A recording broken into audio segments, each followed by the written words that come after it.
Paige and Kathy Fitzpatrick. I'm only calling her out because I can. Thanks so much. Hope you're able to grab something to eat or something to drink. Appreciate you joining us back here. Next up, we have Julie Cohen from the University of Scranton.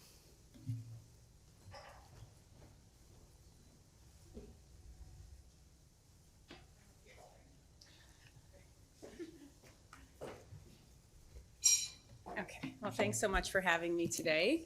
And I serve the university as Assistant Vice President for Community Engagement and Government Affairs.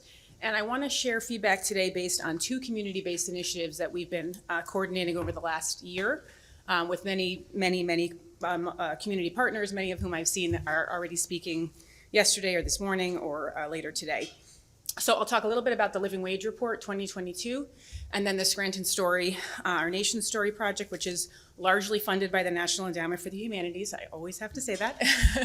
But also, we do have some local funding now through the Scranton Area Foundation and also through LHVA. But I'll focus on two areas, which is affordable housing and diversity, equity, and inclusion. So many of you now are familiar with this, so I'm not going to do a huge review of it. I have some extra copies. If you don't have it, it's all available online. But it has become, I think, a helpful socioeconomic kind of gauge for the region. We've done it now 3 times, so 2016, 19, and 22. It's based on the MIT Living Wage Calculator, and it shares a lot of the data that I think we're all aware of and concerned about. So just in terms of kind of high-level findings that I just wanted to share, and also encourage you again, because there are a lot of the community partners that we all work with. There are there are quotes from different agency leaders that are embedded throughout the report. And we also interviewed about 7 residents, again, with the help of different community agencies who talked about their own stories and their own experiences that I think help us, again, get to some of the kinds of the problems, but also some of the solutions that we're seeking. So just the big picture, we found, again, the big gap between the minimum wage and the living wage income. The living wage threshold has increased across the board for all family compositions since 2019. So essentially, it takes higher wages and more funds to provide for the same basic needs for families and individuals in 2022 than it did in the past 2 reports. The best example would be the living wage income for a family of 2 adults, 1 working, and 2 children in Lackawanna and Luzerne counties increased from $42,000 in 2019 to now $59,000 in 2022. So that's a 39% increase in the living wage threshold.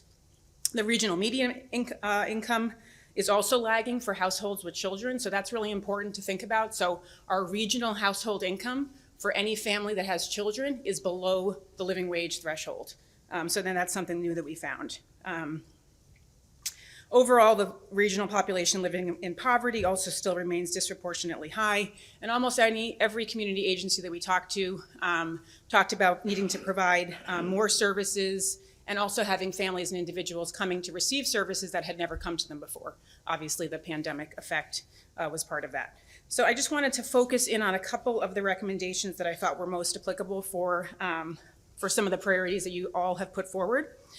So we have sort of identified that we believe we're in an affordable housing crisis, which I think, again, you all, I think, in this room recognize that, but I don't know that the public always sees it in that way because, of course, Scranton has been seen as a largely affordable area in comparison to metro areas, but we now increasingly see longtime Scrantonians no longer able to afford to live in the place that they grew up. And that's been the consensus. We released the report last week with over 100 community stakeholders, and it was the consensus as we reported out table by table that basically without stable affordable housing, no other policies can be successfully implemented.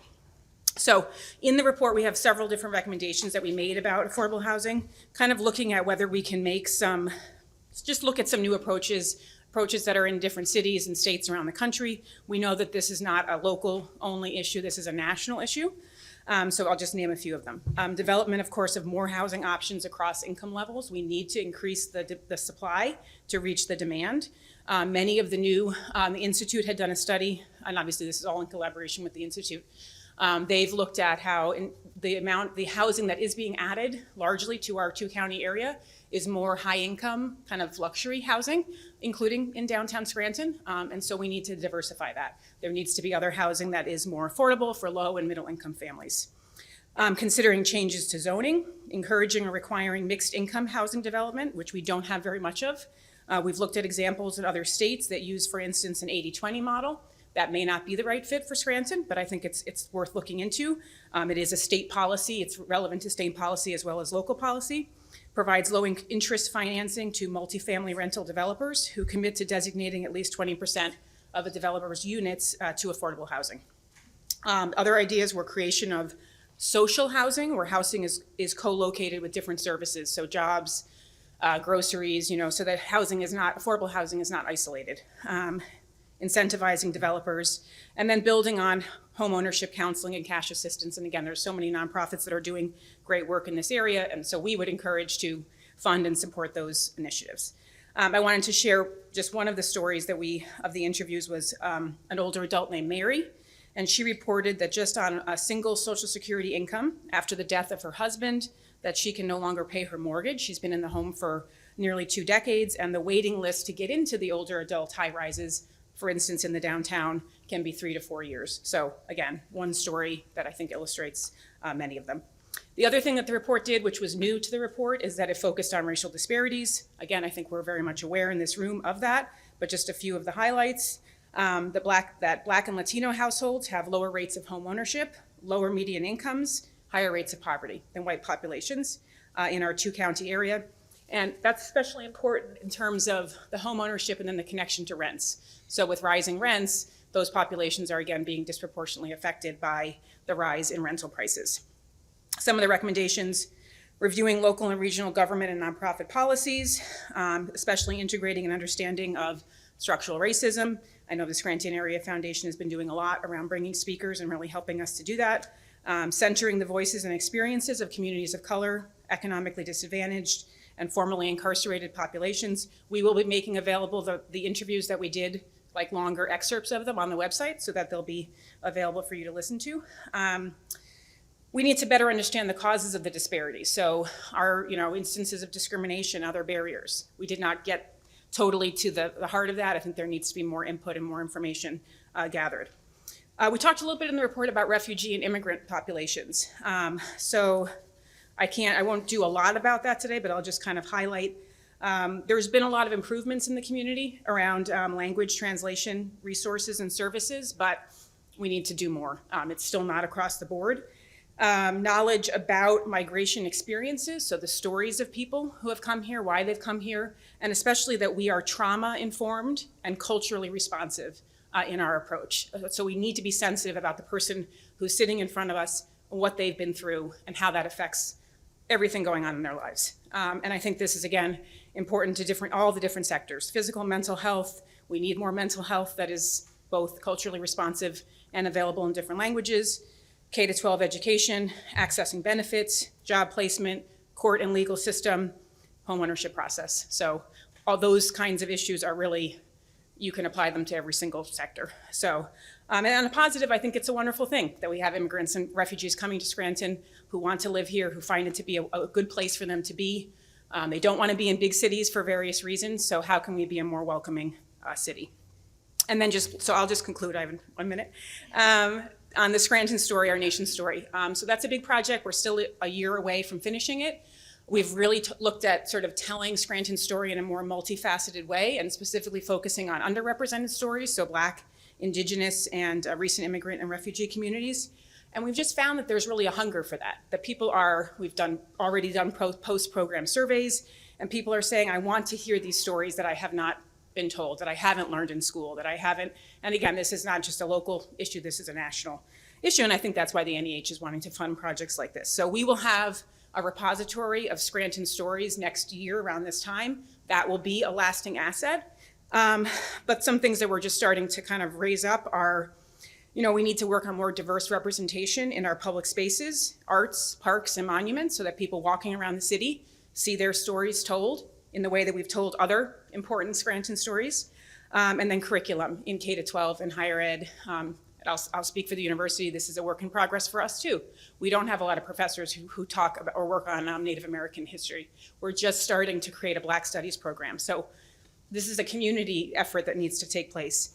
And then lastly, young people. We've had wonderful experiences with taking this program into the schools, bringing our speakers into the schools. We did a story exchange around the theme of belonging with Scranton High School students. So I think looking for funding opportunities, frankly, that link higher ed and K-12 around diversity, equity, inclusion, around social, emotional health and well-being. I think there's a lot of opportunity to, again, make sure that all Scrantonians feel a sense of belonging in their city.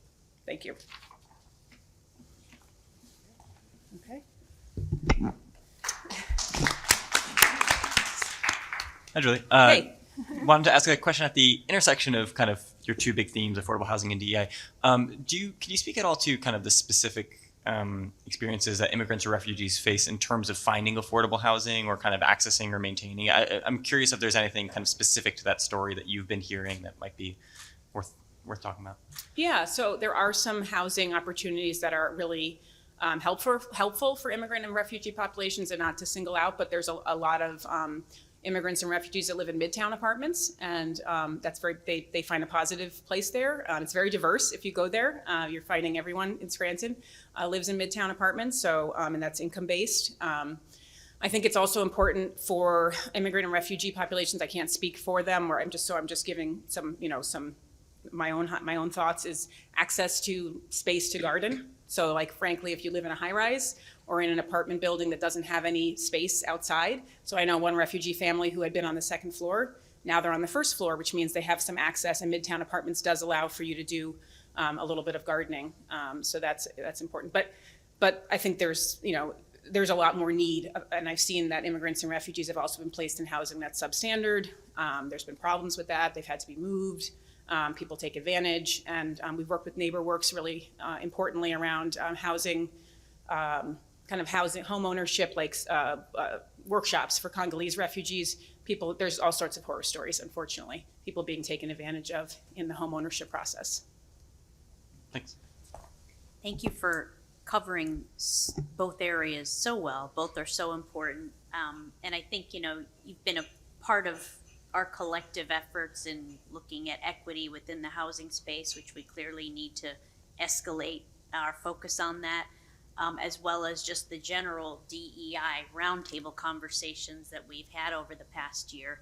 And I think our goal with specifically how to take next steps with those conversations is to collect everything and put out a community-owned blueprint early this year. But one of the things you mentioned, I was just wondering if you could flesh out a little bit more, is the higher ed K-12 DEI connection, just to understand a little bit more about how you would envision value there. Yeah, so with the Scranton Story Initiative, but also with other lecture series that we have, this fall, I think I was in Scranton High, Northeast. We have a longstanding partnership with McNichols, and so post-COVID, we did this a little bit years ago. COVID, killed it. But so if we have a great speaker in town, we're now trying to say to them, as part of your itinerary, you're going to go to a K-12 school. And I was just telling the Scranton School District folks that left that one of our speakers, who's like a historian from Yale, ended up saying one of her best experiences, the whole visit was speaking to Scranton High School students. She was talking about criminal justice, race and policing, and she was an African American, and she was speaking to a largely Black and brown audience. And I think the power of students seeing themselves in experts coming into town, and so it's like, I just think that's like an untapped potential of making sure that whatever resources and folks that we're bringing in, and I think we all could do that. It's not only higher ed, bring those people into places where they may not have the resources to afford honoraria, travel, etc. We also did that. We built a story exchange with the high school students into the grant, and we brought Narrative 4, which is a national organization that does story exchange. And so that was a fantastic experience. We worked with Scranton High again. We had about 40 Scranton High School students, and the story exchange, which is like a one-to-one story narrative, which builds empathy and understanding, was again around this theme of belonging. And we have trained facilitators in the community. We've done that in the past, but we would like to work with them further. And those kinds of things will just, take more funding, because you're bringing national groups in to facilitate, or the teacher's time, or making space in the day, or doing it after school. So that's what I mean, is like, I think it's low-hanging fruit in a sense. It's just making sure that the connections are there, and that there's openness between the different sectors to say, if we have these, let's make it possible and make sure we facilitate that exchange. Being more intentional in that effort. Be more intentional, yeah. Thank you.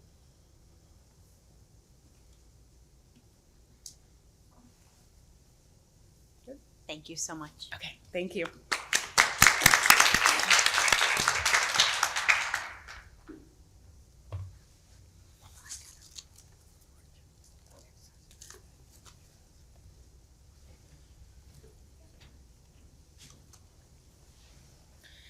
Thank you so much, Julie, and all the work that you're doing. The livable wage study is such an important piece of the puzzle to our learning. So thank you to you and to the Institute for helping to make that happen. Next up, we have Captain Neil Childs from the Salvation Army.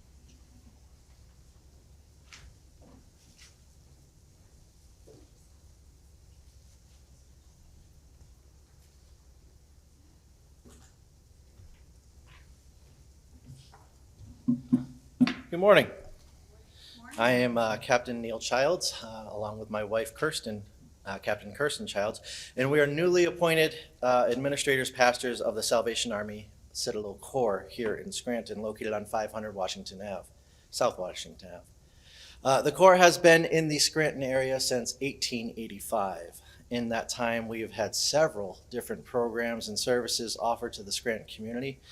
However, currently, the Salvation Army Scranton Citadel offers a food pantry to those in emergency need and an open food pantry event once a month, and we provide UGI assistance through the UGI OpShare program.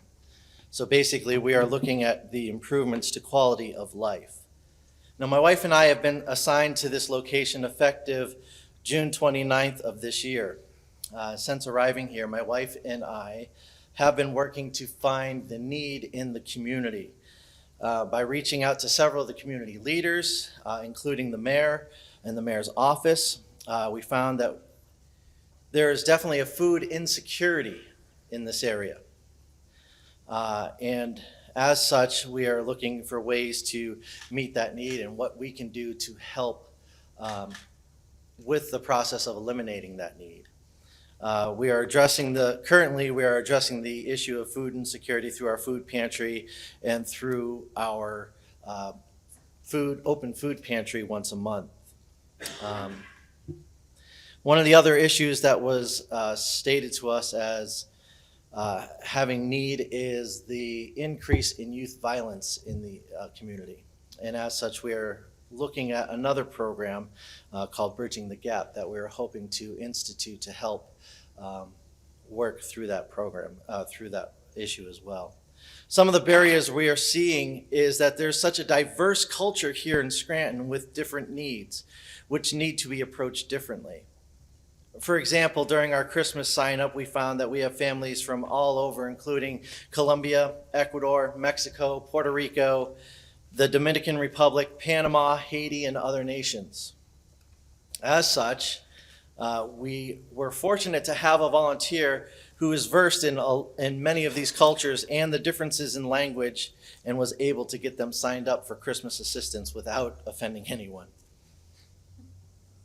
It's not as easy as it sounds. Fortunately, we have someone who has the ability to change the language just enough to not to offend.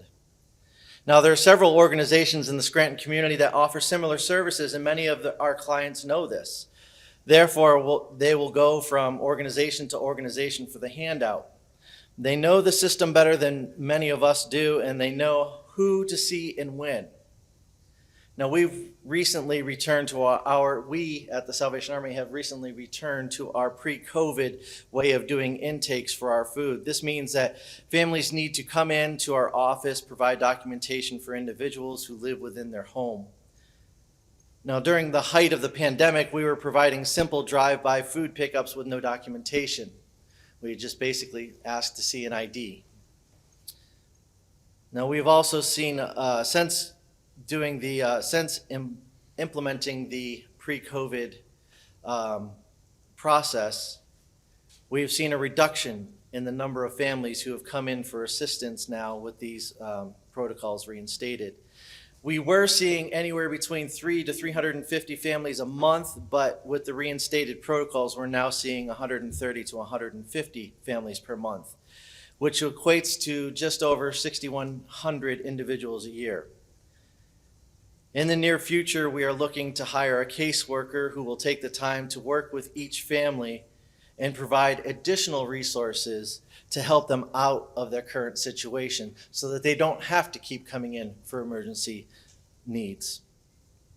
Now, there are several opportunities for organizations with similar services to work together to help extend the money received through donations and to ensure that we are properly representing our organizations in a way the donors would be happy to continue giving.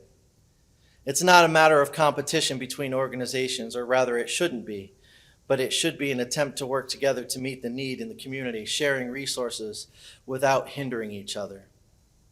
My wife and I are very adamant about working with organizations and not competing with organizations. We're always looking for partnerships to help meet the needs of those in our community so that we can address the base need and not just put a Band-Aid on it.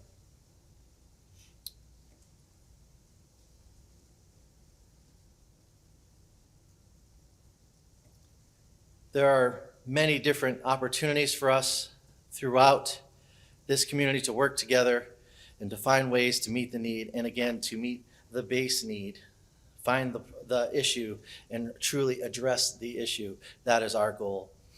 You can follow us on Facebook, Instagram, Snapchat, whatever. And with that in mind, we would like to open the rest of the time up for questions that you may have about the Salvation Army, its services, or its thoughts to the community itself.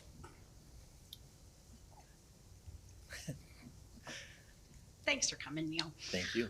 So, as newly transported to the city and Yes. working in nonprofits, I know that I've connected you with a few of these collaborative groups. How are you finding that process, and what do you think additional supports, funding, or the city can provide in order to encourage more of that collaboration and understanding? Great question. So, like I said, we've only been here since the end of June, and we've been doing our best to get out in the community to meet other organizations. And fortunately, we've been able to work with the interagency coalition. Council, I was so close. Interagency council, and got to know a lot of different people and a lot of different organizations. And because of that, we've been able to work together to provide all sorts of different things, including we had a wellness day, along with a warming event through UGI. So we found that the organizations are great at working with each other. And it's wonderful to see that there are others that do want or do have similar mindsets in the fact that they want to work together to meet the need. As far as how the city can help, listen, anything you can do to help organizations meet the need is great. I don't know if I have any one thing in specific to answer to that.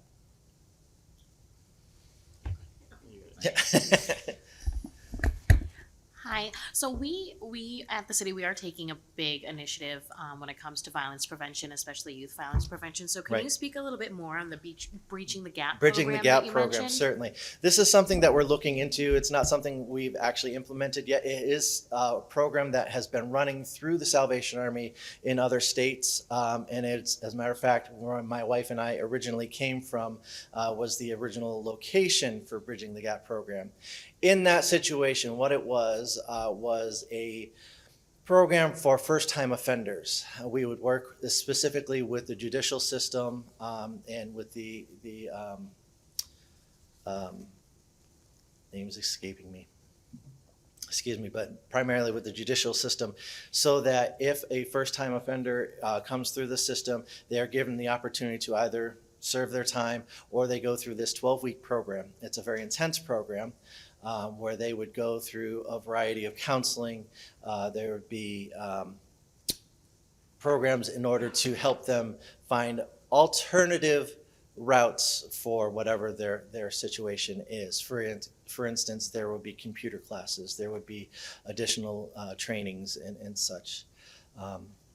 And then once they've completed the 12 week and this is what's worked in the other programs, after they've graduated from the 12-week program, their record was expunged and they were allowed to move on. Just a quick follow-up. Yeah, question to absolutely. that. Go right Sorry. ahead. Is there a specific age range that this program focuses on? So that's You said- yeah. another great question. We were, initially the program was set up for 16 to 22, or 25 rather, 16 to 25-year-olds, which obviously met a growing need for the emerging adults.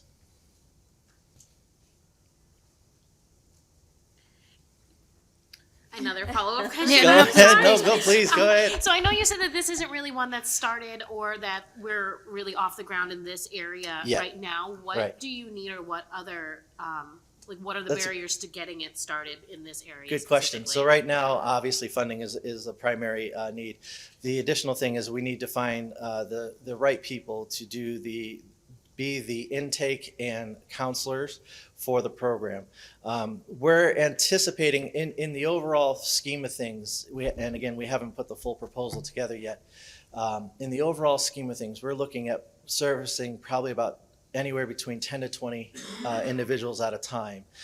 With that number, we want to have enough staff on hand to be able to handle the situation, provide safety for everyone, and provide the resources needed. Right now, as far as needs, obviously funding is primary, but the other thing we'd like to do is get into the, find individuals within the judicial system that would like to work with this as well.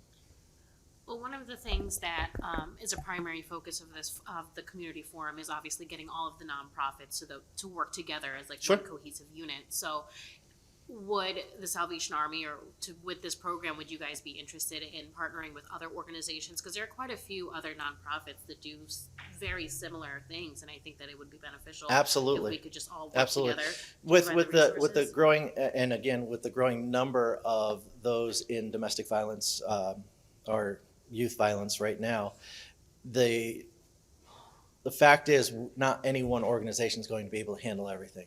So the more the merrier. I am absolutely all about that. Thank you. Absolutely.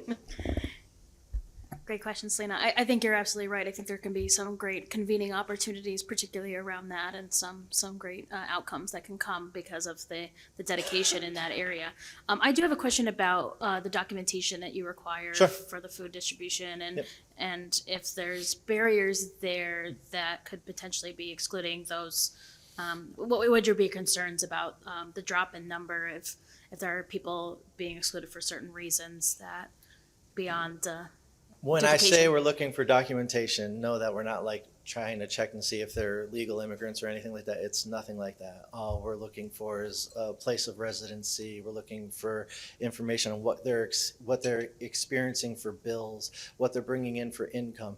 This gives us a big picture of where the problem lies so that we can say in the future, well, have you thought about doing this? Or have you considered doing this to get out of this debt? It's a matter of a hand up rather than a handout.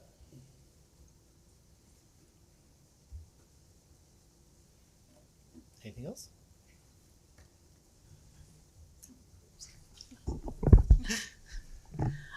I'm just curious if you've been in touch with other food pantries in the city to see if they've increased their requirements since COVID, and if they're seeing a decline at this time also.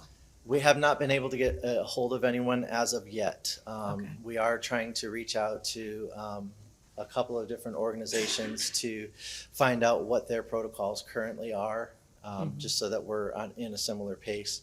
But at the same time, the documentation and the pre-COVID stuff isn't meant to be a hindrance. It's meant to be another way for us to help out. Absolutely. And that's how it was before COVID. I'm getting waved down by my wife here. Hey, Kirsten. Yeah. Nice try. You don't get off that easy. You have to have a microphone, dear. part of that too is the family situations change so much from month to month. You could have 4 people in a household in October. In November, their family from someplace else is now living with them, so that 4 is now 9, and things like that. So that's part of the reason too. So we're kind of tracking the movement and things like that, as well as I'm doing my best to reignite my knowledge of the Spanish language. So I'm really thankful for my few volunteers that help me with that. But for the day-to-day stuff, the Spanish-speaking people are coming to me, and I'm doing my best to And we're also help them. We're also working with the city to try and get some of that information, that demographic information together, working with Corin, as a matter of fact, to try and get that information together so that we have a better understanding how to approach everyone and how we can better meet the needs.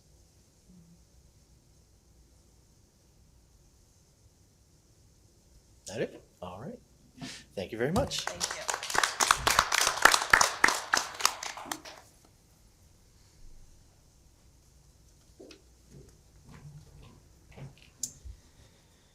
And I practice your last name, and I'm probably still going to butcher it, but I'd like to welcome Ann Gillerlane. Oh, good. From Goodwill, up to speak next. And I want to thank her as she wanted to come and attend, and I said, well, can you also speak too? So thank you.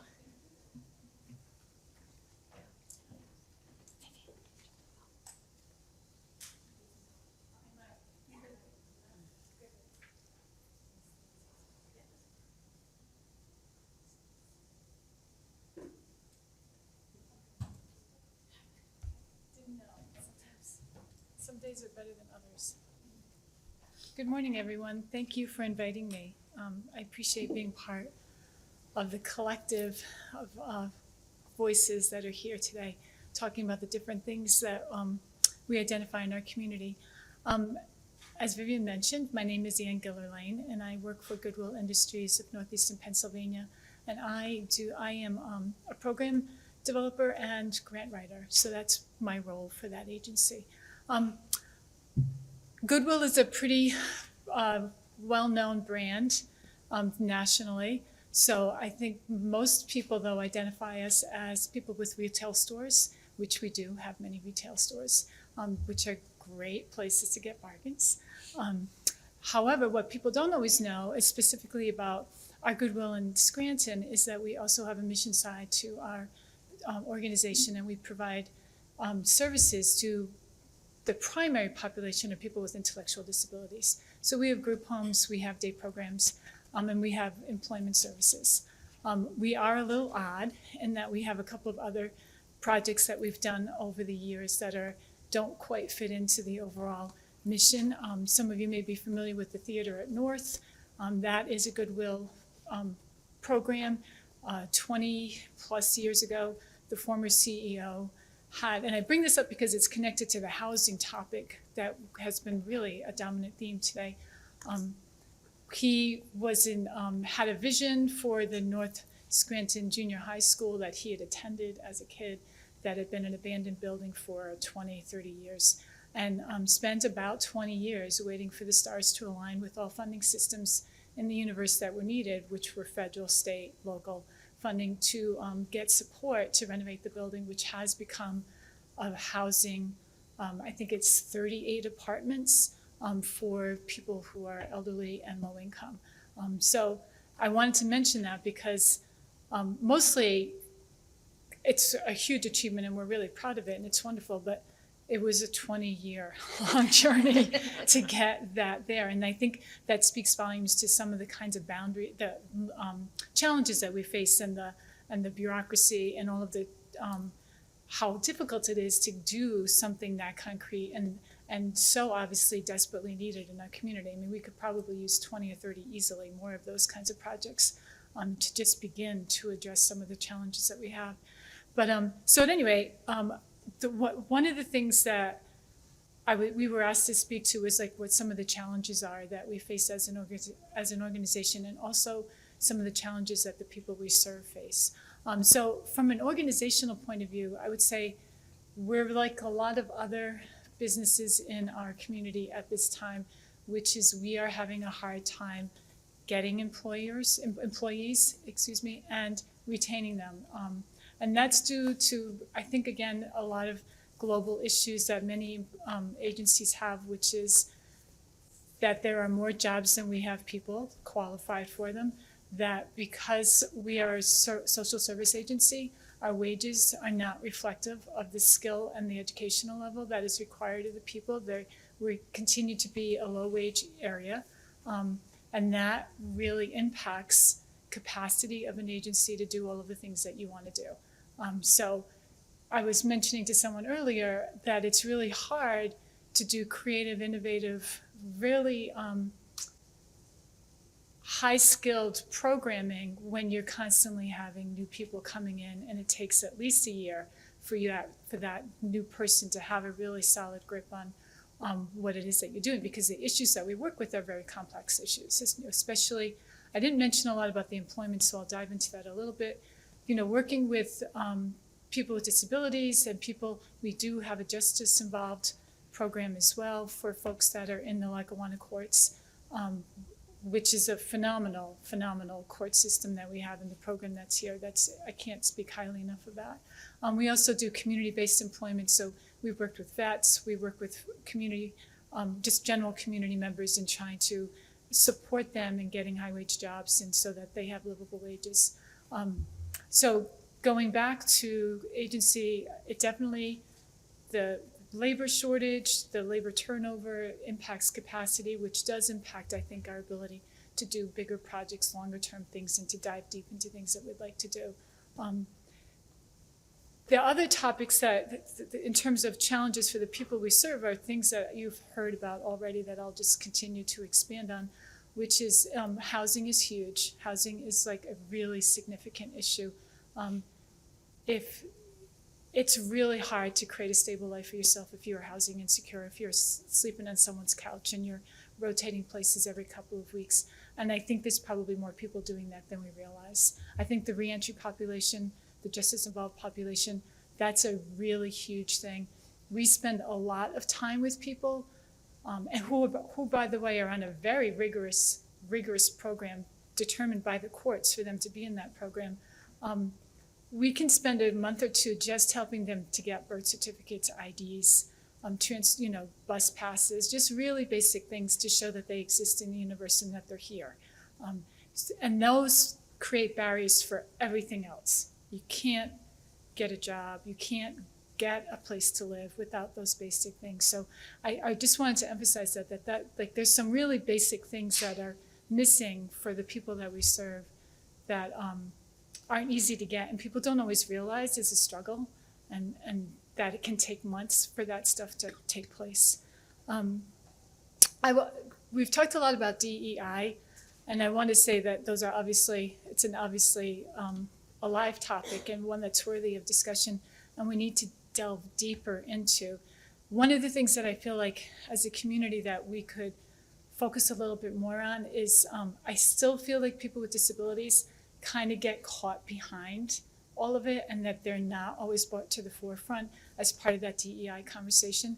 I also think something that's been missed is that people can have more than one barrier. You can be a person of color and a person with a disability. You can be an older person and a person with a disability. You can be a woman and a person with a disability. And those just create extra, more layered barriers that require more sophisticated interventions and support, and will take longer to get through. And that's, I think, a really big challenge. Is so much of funding and support is time limited. Like you get money to do a grant, and you have a year to report out on it. And I can tell you from experience, the newer your project is, and the more complicated the population is that you're seeking to support, the longer it takes to show success. And I'm not talking like a year or 2 years, I'm talking 3, 4, 5, 6 years. So it can take, I want to throw that out because someone who writes grants all the time, that's something that I'm really conscious of. Like how do we show people that what we're doing is making a difference, even though it doesn't make a difference in the ways that you traditionally measure things. So I have my 2-minute warning, so I'm going to wrap it up. In terms of like systematic changes, which is what I think we need to be looking at as systematic changes, I think one of the things that I appreciate about today and what the foundation has been really putting itself in a leadership role to do is taking the time out to have these conversations, and we need to have many, many more of them.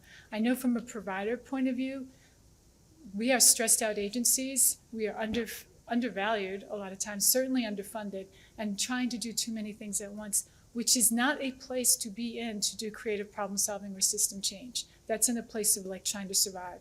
So I think we really need to carve out these opportunities to talk, slow down, really come up with a vision, like who are we as a Scranton community? What do we want to be and how do we get there? And then do that, painful, arduous task analysis of how to get to that place, because it's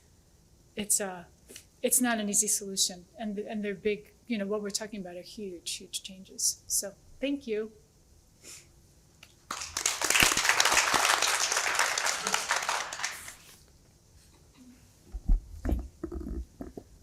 Hi, Andrew Cotillo, I'm with the City of Scranton.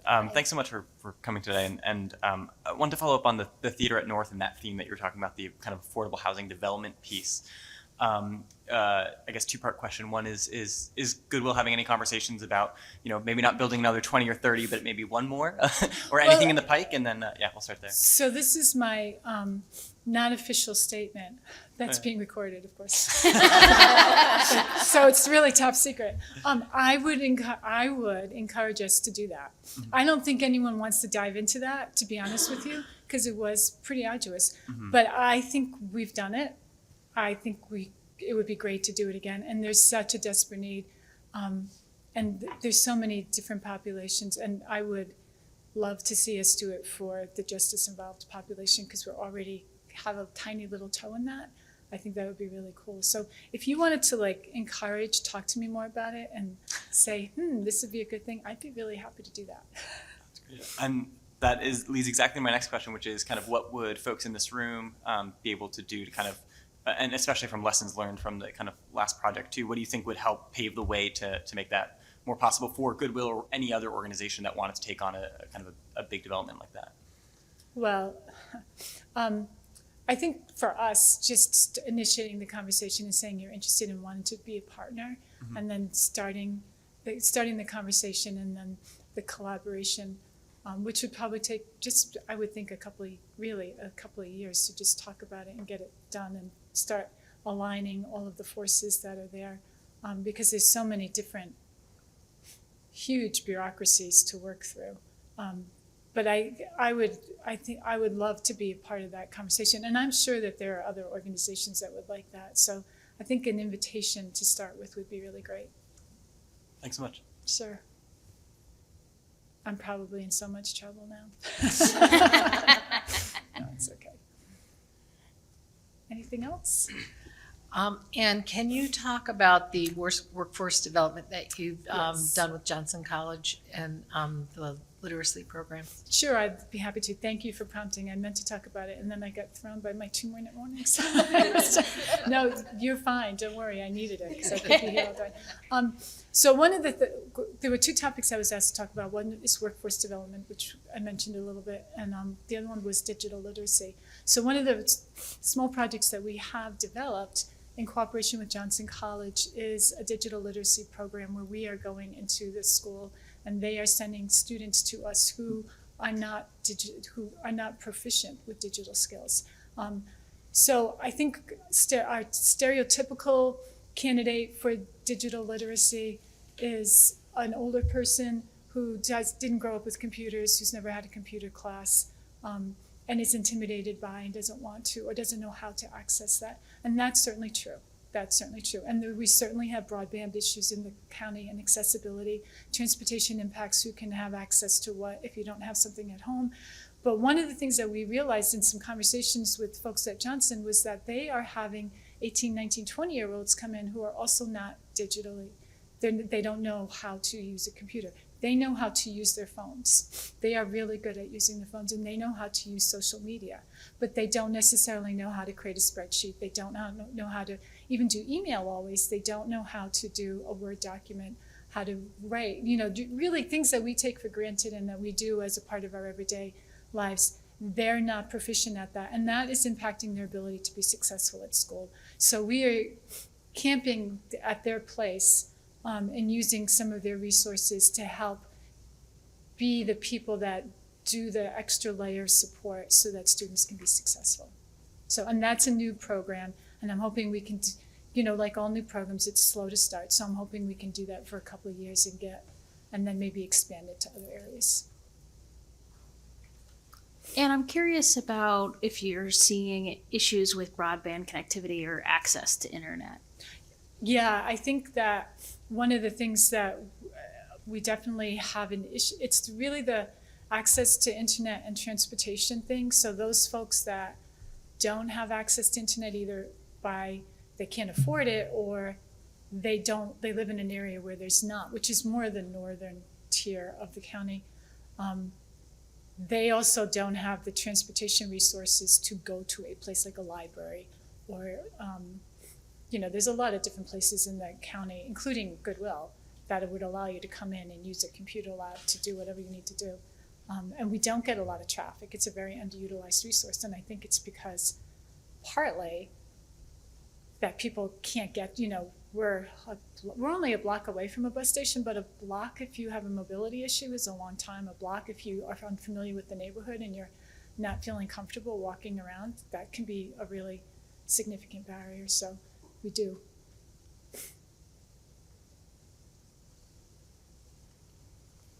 Okay. I just wanted to say thank you. Oh, go ahead.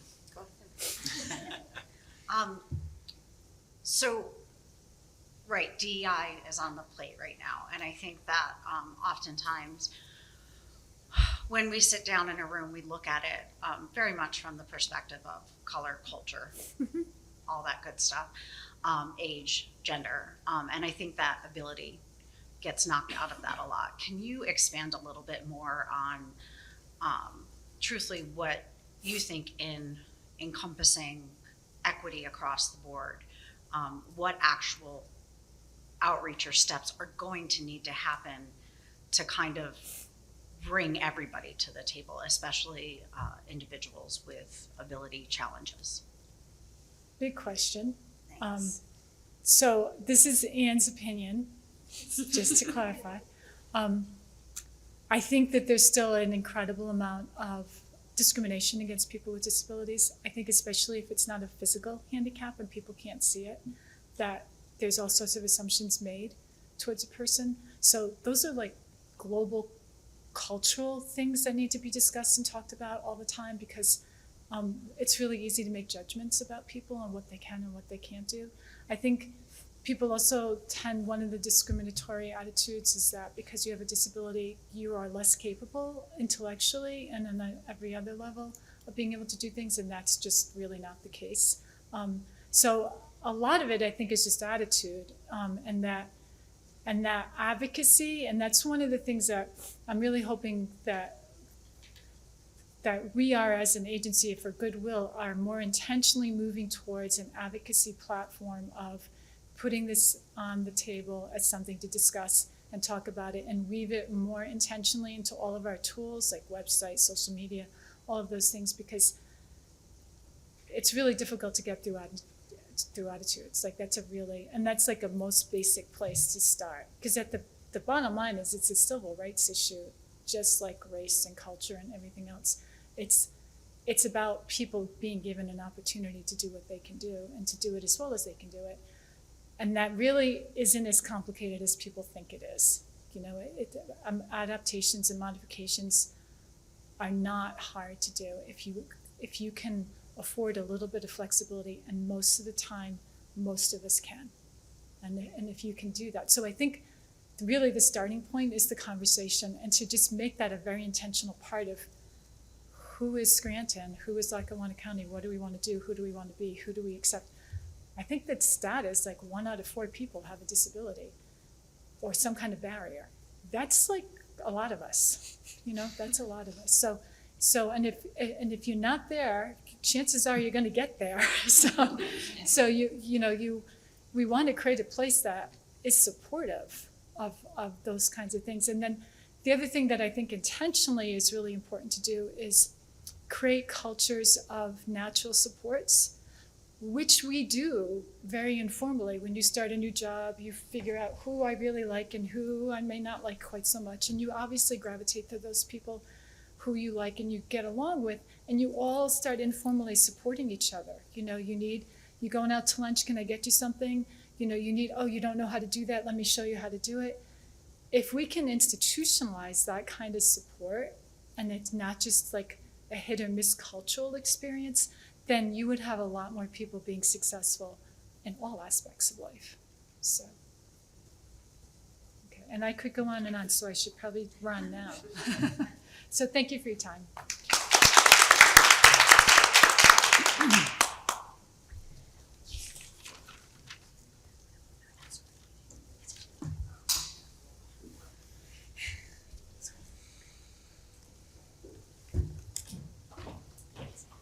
Next, I'd like to welcome to the stage one of my favorite people, Terry Ooms from the Institute. Thank you, Terry, for joining us.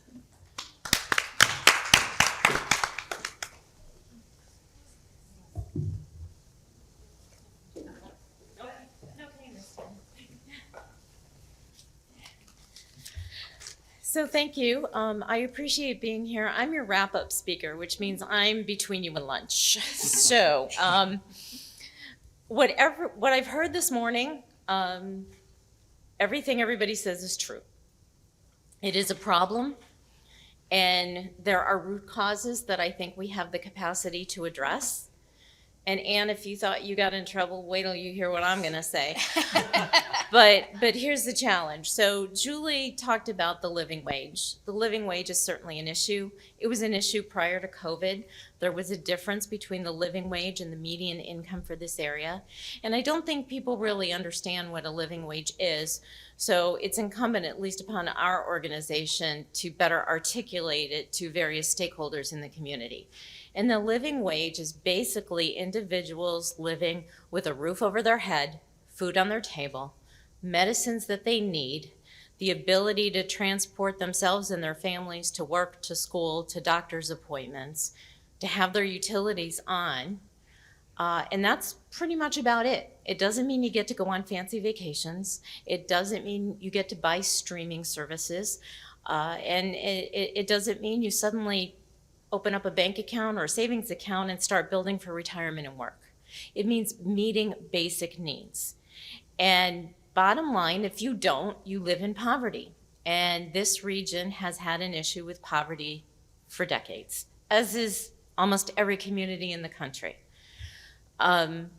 What I think is missing is poverty and social supports are deemed to be partisan politics. And solutions mean you lean one way or the other. And I think we also need to change that perspective, because poverty is an economic issue. And I think if we can teach people what that really means, they will recognize that it costs more to leave people in poverty than to fix the root causes of the problem. So COVID exacerbated many of the situations we already had. We had the poverty problem. We had people earning less than a living wage. We had unemployment. And then comes along, we had housing issues. Then COVID comes along. So what happens with COVID? Well, wages did start to go up because of a worker shortage. And that helped some people. But the realization is a lot of people were pushed out of the workforce, because not only could certain businesses not remain open, people suddenly had to care for their children because schools and daycares and after-school programs were closed. People had to care for elderly parents. People that have all sorts of physical or other types of mental or other issues could not be out because the risk to COVID was higher. The problem was exacerbated, but we had a housing issue before. The bottom line is, in this region, most of the housing was built before 1940. We're losing homes every day in our communities due to blight. They become inhabitable, but they're not being replaced. There's some incredible adaptive reuse of buildings in downtown Scranton, which are great. They're at market or above market and catering to those who can't afford it, or, yes, I'm gonna get in trouble, students who are going into debt, going into medical school to pay for the housing. You say affordable housing, and it's a bad word, and everybody says, not in my backyard. So let's talk about achievable housing. Housing that people in social service organizations, teachers, police officers, and firefighters can afford. Because guess what? They're not always earning the living wage either. So we need to change that. We also need to ensure that we look at the policy side that's impacting these things.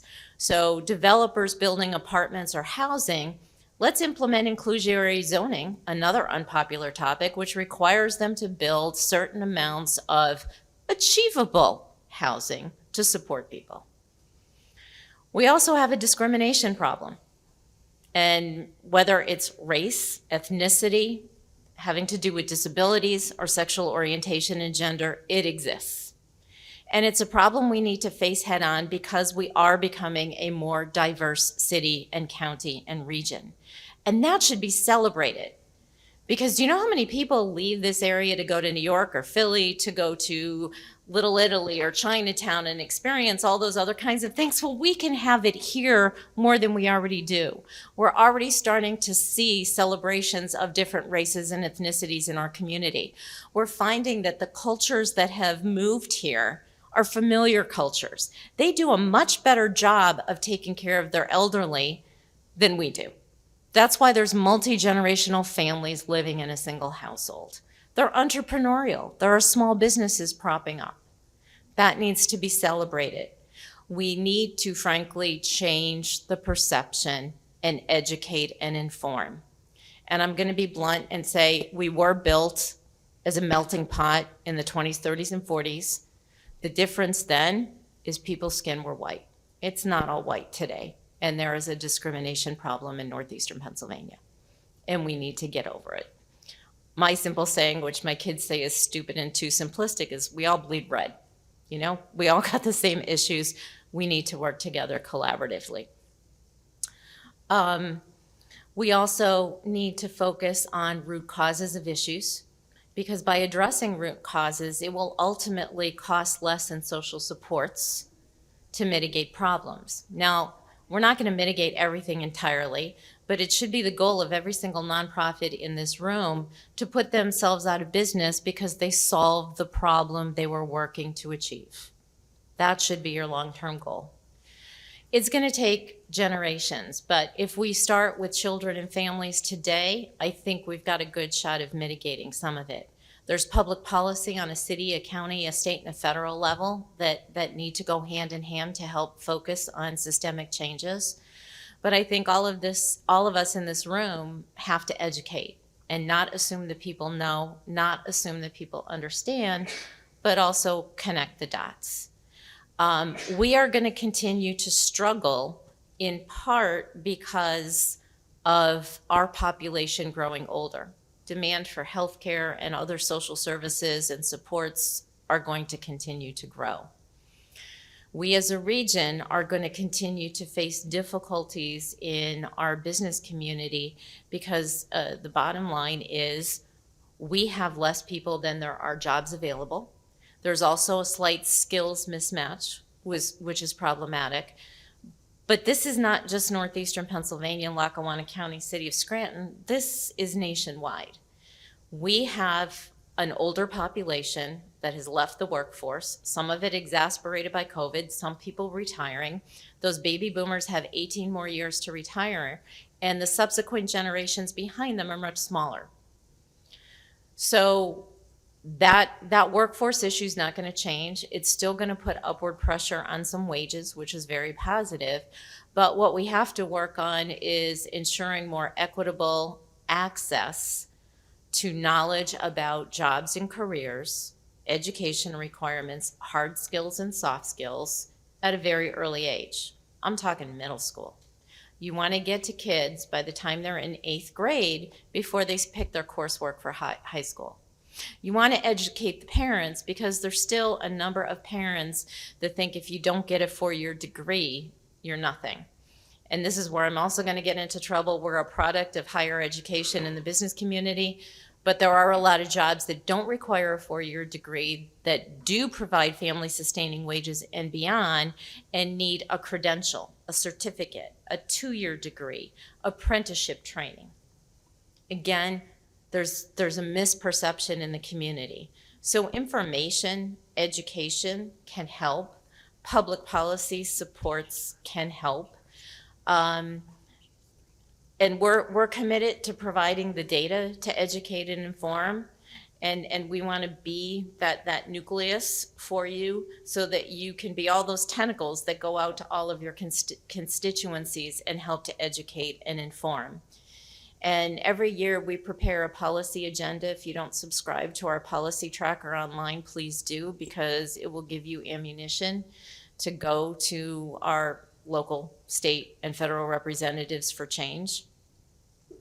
But we also have to keep going out in the community, and we have to make people understand, especially in our public and social service sectors, because of the fact that we are dealing with a major demographic shift. Most of us have skills that are transferable to the private sector and could be making a heck of a lot more money if we moved elsewhere. And so just because an individual chooses to work for a government or a nonprofit doesn't mean they agreed to be paid less. The skills are transferable. You brought the education, the skill requirement to your job, to your employer. So we also need to change the perspective on that, because as we've all seen, social service requirements are not decreasing yet, they've increased. And if we don't start resolving some of these issues that are systemic in nature, if we need the safety net programs, we need those Band-Aids, but we need to invest in root causes. And over time, we're gonna find out that there's an economic impact to that I think everybody could buy into.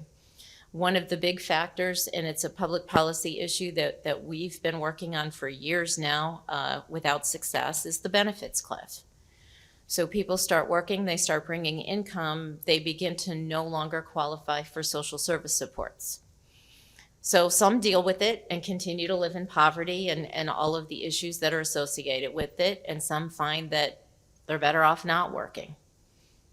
Well, maybe if we increase the income limits or have a sliding scale of benefits over time to allow them to get situated in the workforce for a couple of years and increase their salary, guess what? That could be a significant change that costs less, and then you've got people earning more money, paying more taxes, going back into the system. So there's a break-even point.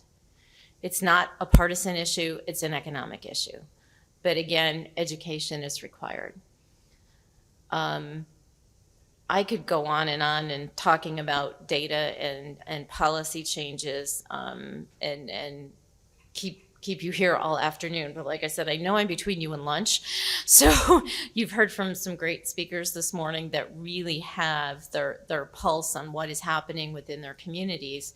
And so I would defer you to continue to go back and watch those videos that were being recorded and look at the data, and maybe I can answer some targeted questions before I sit down.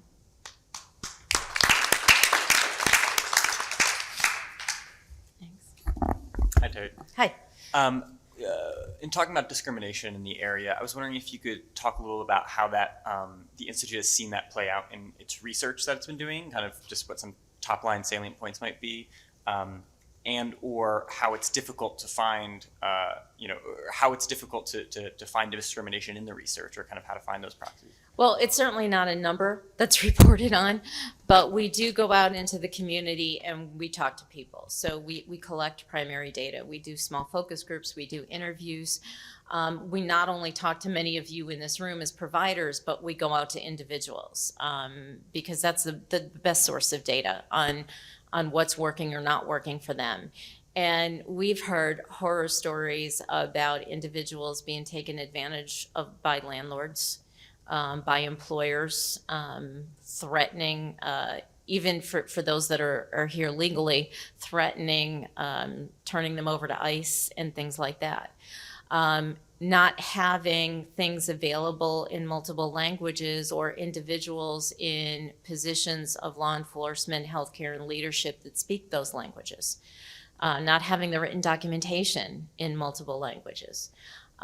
It's very apparent. And we talk to people, as I said, in social service organizations in the community and business leaders, and there's a lot of misperception in the business community about individuals from other cultures, individuals with disabilities, individuals with different gender identities or sexual orientation. And whether it's steeped in, it's been this way forever, and this has been my parents' opinion and my grandparents' opinion, so it's my opinion. I'm not sure what it is. I left the area. I grew up here, and I left the area for 15 years, and actually more than that. I'm not going to say how long because that'll make me old. And it opened up a whole new world to me, very different than what I experienced here growing up. And my children were growing up in that environment. And I never realized moving back here until we were here about a year ago. And one of my kids said, there's not as many black and brown kids in my classroom like there were in California.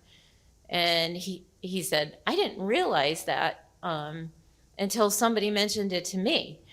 And so I was very grateful that I had the opportunity in their early years to put them in a diverse environment so they could see what it's like and not actually just say, yeah, everybody's my friend, I hang out with everybody, and that's fine.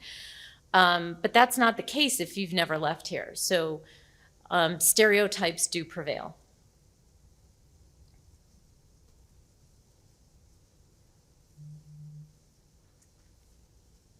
Okay.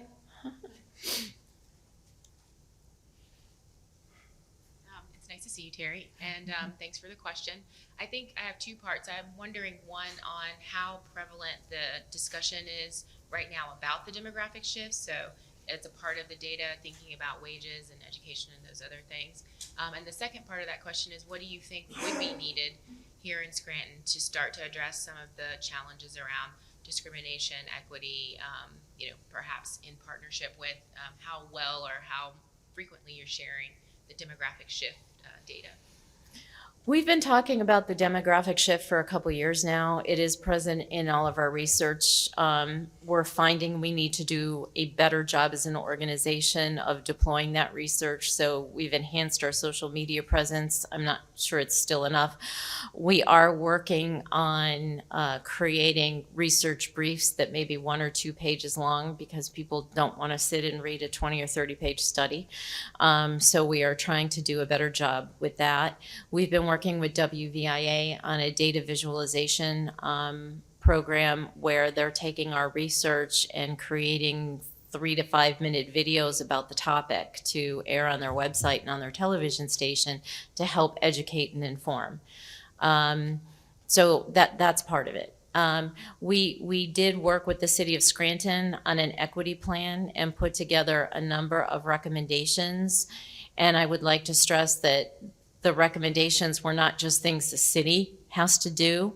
They're community level recommendations because there are other organizations and entities that can all do things.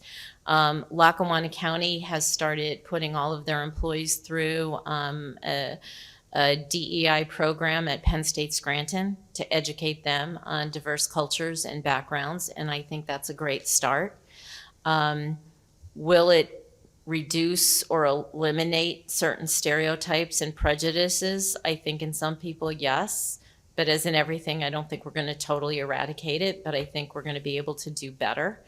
I think more organizations need to do work like that, more private businesses to create that awareness and to better understand cultures and ethnicities and what things mean to individuals. And if it's not a matter of learning and understanding, it's a matter of just being open and respectful. That would be helpful too.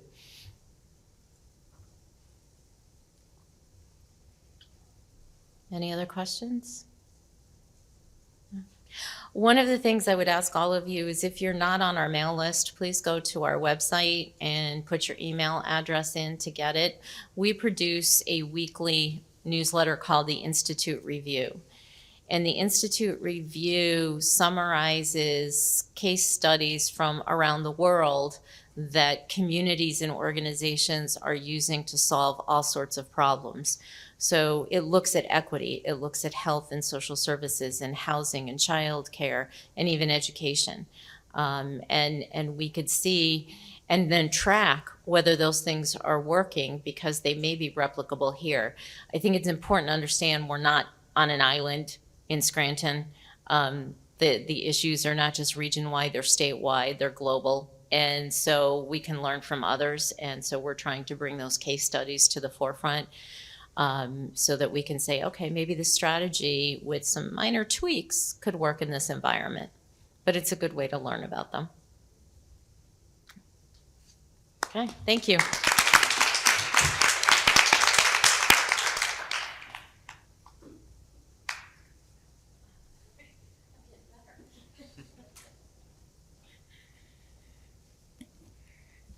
Thank you so much, Terry. I was doing snaps during your talk. It was really very important, and I think you're a perfect closer for today.